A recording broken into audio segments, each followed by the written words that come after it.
안녕하세요, 화산입니다. 오늘은 기관지와 호흡기 질환, 그리고 그 밖에도 다양한 효능을 가진 곰보배추에 대해서 알아보겠습니다. 일반적으로 곰보배추를 배암차죽이라고 하는데 여지초, 설견초 그리고 못난이배추, 문둥이배추라고 부르며 각 지방마다 부르는 용어가 조금씩 다르기도 합니다. 전국의 시골 농가나 강가에 가면 찾을 수가 있고 한겨울철에도 이처럼 잎이 잘 시들지가 않으며 단단한 바닥을 뚫고 나올 정도로 생명력이 아주 강해서 쉽게 죽지 않아 약성이 그만큼 강하고 좋습니다. 곰보배추는 우리가 흔히 먹는 배추처럼 생겼지만 잎이 곰보처럼 못생겼다고 해서 붙여진 이름이고 야생같하고 서로 많이 비슷해서 혼동하는 식물이기도 하니 영상을 보시고 잘 기억해 두시길 바랍니다. 꽃은 5, 6월에 보라색으로 피고 키는 50cm 정도이며 뿌리에서부터 자라난 잎들은 서서히 사라지게 됩니다. 곰보배추는 예전에 들녘에 아주 흔한 식물자원이었지만 약효의 우수성이 많이 알려지다 보니 요즘은 귀하게 대접을 받고 있는 식물 중 하나입니다. 그렇다 보니 자연산은 점점 줄어들고 있고 반대로 재배농가는 조금씩 늘어나고 있는 추세입니다. 그리고 모든 약초는 재배용보다는 이런 자연산이 월등하게 몇 배는 더 효능이 좋으니 사드시는 분은 참고하시고 드시길 바랍니다. 주요 성분으로는 사포닌, 글루코사이드, 플라보노이드, 강심배당체, 페놀성 물질, 테르펜, 히스피둘린, 불포화지방산, 에우카포놀린 등의 다양한 종류의 몸에 이로운 성분들이 고루 함유되어 있습니다. 곰보배추는 실험을 통해서 천식과 가래, 기침, 폐렴, 폐결핵, 폐질환 등의 효험이 좋다는 실험적 자료가 있고 특히 모든 기관지와 호흡기 질환에 이미 많이 검증된 최고의 명약이라고 할 수가 있습니다. 그래서 곰보배추는 땀을 나게 하여 열을 내리게 하는 성질이 강하여 더위를 풀어주고 소변을 잘 나오게 하며 습을 발산시켜 위장의 기운을 고르게 하고 조화롭게 하는 효능을 가지고 있습니다.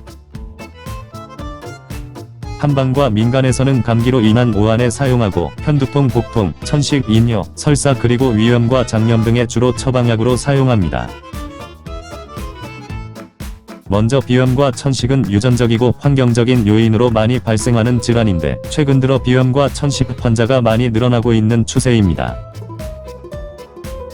이런 질병들은 각종 항생제와 약용 남용으로 인해서 더욱더 부작용이 많이 따르고 먹으면 그때뿐이며 고질적인 병은 약을 먹는다고 해도 잘 낫지가 않습니다. 하지만 곰보배추는 식물 중에서 강력한 천연 항생제 역할을 해주는데 이런 경우에 곰보배추를 먹으면 비염과 천식, 감기 등이 쉽게 잘 낫고 치료를 빠르게 할 수가 있습니다. 그리고 사포닌과 플라보노이드라는 성분은 비염과 천식, 기관지염을 예방에 탁월한 효능을 보여주는 성분들입니다.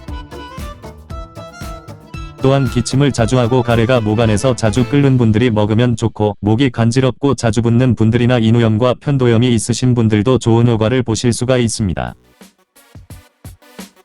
이런 질환을 가지고 있으신 분들은 효소나 곰보차를 만들어서 드시면 좋은 효과를 볼 수가 있고 효소는 곰보배추와 설탕 3분의 1 정도를 버무려서 용기에 담고 3-6개월 정도 숙성시킨 후 건더기는 걸러내고 하루 한두 잔씩 따뜻한 물에 섞어서 마시면 됩니다.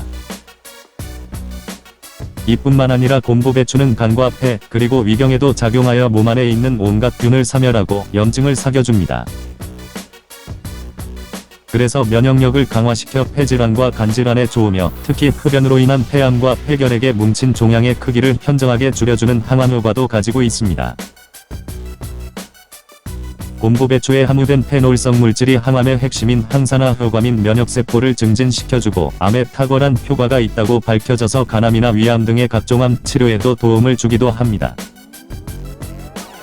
아울러 항균작용이 뛰어나고 중금속을 체외로 배출시켜 지방을 체내에 축적되지 않도록 해줍니다. 그리고 발암물질로 인해서 DNA가 변형되는 것을 방지하며 각종 질병을 예방해주는 작용을 해줍니다. 담배를 많이 피우시는 분들이나 폐가 안 좋은 환자들은 말린 곰보배추로 차를 달여 마시면 폐에 쌓인 염증과 폐결핵, 그리고 폐렴 등을 청결하게 청소를 해주는 효과를 얻을 것입니다. 또한 몸 안에 있는 독소와 노폐물을 잘 배출을 해주기 때문에 화장실을 다녀와도 계속 오줌이 마렵고 자꾸 찌리는 느낌, 아랫배에 극심한 통증도 있고 오줌 눌 때 따끔거리고 찌릿한 느낌, 그리고 오줌을 싸고 나면 피가 나오는 증상에도 유효합니다. 현대의학에서는 방광염, 요실금, 콩팥염, 신장염이라고도 하는데 이런 병증과 붓기에도 효능이 좋습니다. 특히 여성분들에게 매우 좋아서 임신이 잘 안되는 불임증에 사용되고 생리불순과 자궁염증, 여성부인병 등의 신통한 효능을 발휘하기도 합니다.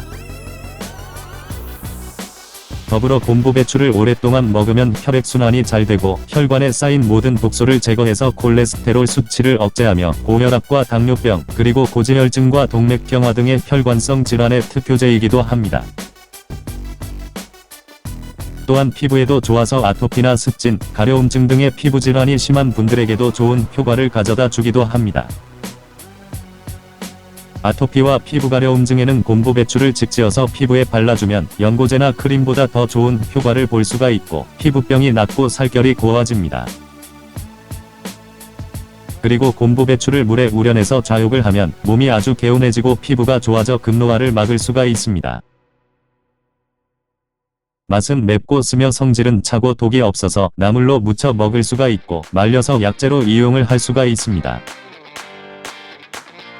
곰보배추는 사철 아무 때나 수시로 채취가 가능하며 모든 전초를 약재로 사용하시면 되고 특히 겨울철에 약효가 제일 좋습니다.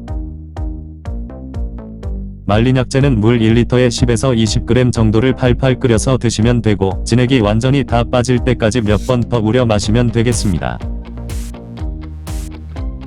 식중독에는 말린 것 30g에 물 500ml를 달여서 찌꺼기를 버린 후에 한 번에 마시면 되고 20에서 30분이 흘러도 효과가 없을 때는 한 번 더 먹습니다. 또한 술을 담궈서 3-6개월 정도 숙성시켜 하루 2-3회 마시면 되고 김치나 겉절이, 그리고 장아찌나 돼지고기에 쌈을 싸서 먹어도 됩니다. 곰보배추는 차갑고 성질이 서늘해서 몸이 따뜻한 사람들에게는 잘 맞지만 몸에 냉증이 있거나 소화력이 약한 사람은 체질상 궁합이 잘 안 맞아서 복통과 설사를 일으킬 수도 있으니 주의를 하시길 바랍니다. 시청해 주셔서 감사합니다. 구독과 좋아요 눌러주시고 지금까지 화산이었습니다.